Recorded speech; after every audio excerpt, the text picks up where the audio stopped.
Hello everyone, welcome to the channel. Today we are going to study the role of Election Commission of India in assigning party names and the party symbols. Now what is the context? Recently, Election Commission of India gave the bow and arrow symbol to the Eknath Shinde faction.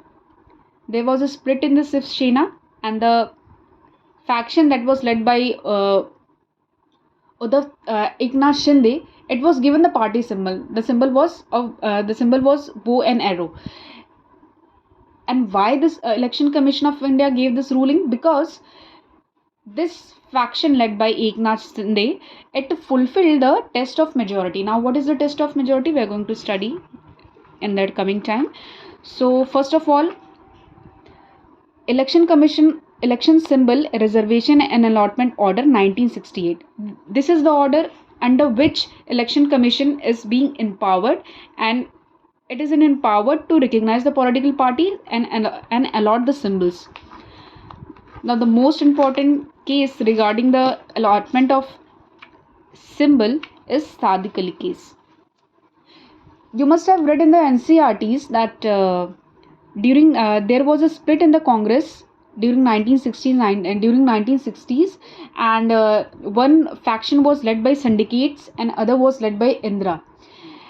And in that, Supreme Court gave the Sadiq Ali case and three criteria to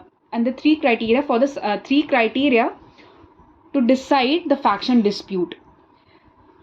Now, what are the three criteria? And these criteria are basically used by Election Commission of India to decide which faction would get the election symbol, would get the party symbol. Sorry. Now, the first criteria is the test of aims and objectives of the party constitution. That is, for example, if a party A is split into faction A, faction B and C, then which factions party constitutions have aim and objective? What is the aim and objective of the party constitution? Second is whether faction A or faction B or faction C have the party constitution or not. The third criteria is now, which faction has the majority of the members. If a party A is split into faction B and C, then which faction, B or C, have the majority of the members or support of the majority of the members, right? These are the three criteria. Now, in Sadiq Ali case, the Supreme Court ruled that the Election Commission will act as a tribunal. What are tribunals? They are quasi-judicial bodies, and we will look into it through another video. And have the authority to decide on the party derecognition and the symbol allocation. Now, and if any faction is not satisfied with the Election Commission of India's decision, then it can approach to the Supreme Court via a special leave petition. Now we will look into the brief what is a special leave petition. Now, under Article 136 of the Indian Constitution, the Supreme Court of India has been authorized to grant a special leave petition. Now, under special leave petition, if, for example, if I am not satisfied with any judgment of any court and in any matter, please mind that it not military tribunals and court martials are not included in this. Now, if I'm not satisfied, I may approach to the Supreme Court via special leave petition, right? There are four aspects regarding this special leave petition. It is a discretionary power and I cannot claim it is a matter of right. For example, it is up to the Supreme Court whether to entertain it or not. I cannot ask the Supreme Court please look into it, because I have fundamental right and you must look into it. No, it's not the case. A special leave petition are discretionary power. It's the levy of the Supreme Court, we can say. And the second is it can be granted in any judgment, whether it is final or interlocutory in the sense that intermediary, right? And the third is it can be granted in any matter whether constitutional, civil, criminal, income tax, labor, etc.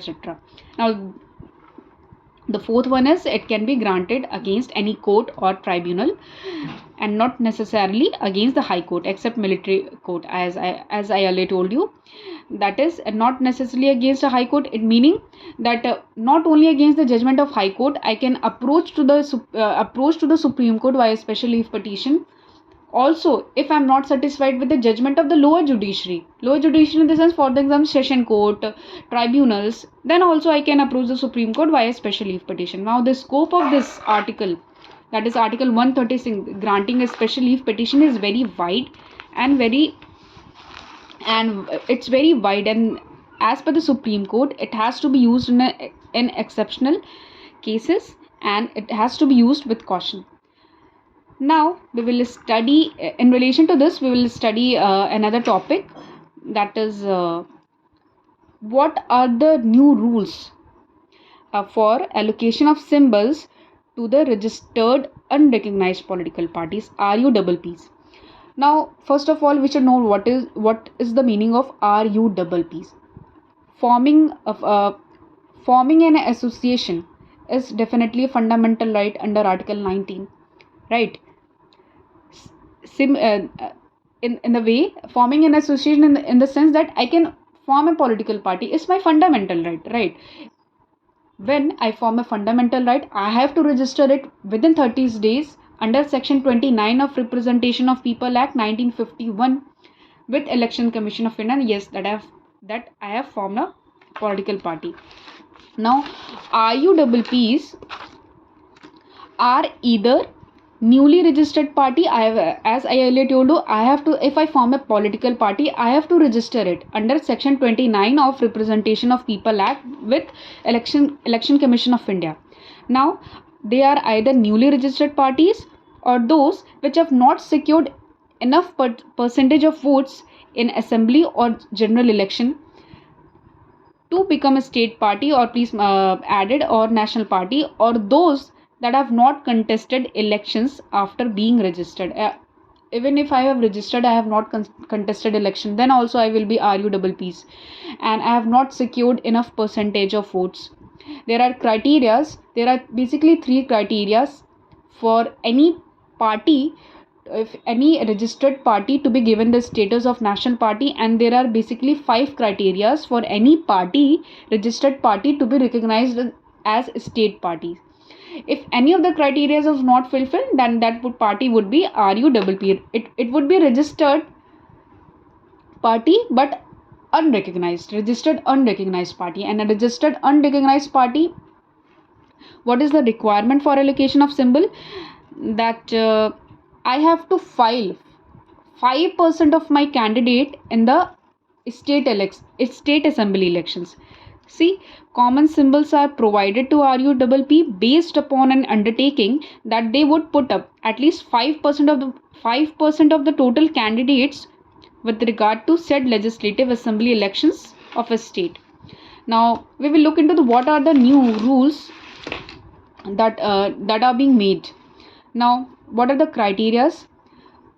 First of all, I have to submit the audited account of last 3 financial years and the expenditure statement of the last 2 election and signature of the authorized office bearer of the party, so that symbols could be allotted to my party, that is RUPPs. This is the criteria, and if these criteria are fulfilled, then I would be allotted symbol based on the Election Symbol Reservation and Allotment Order 1968.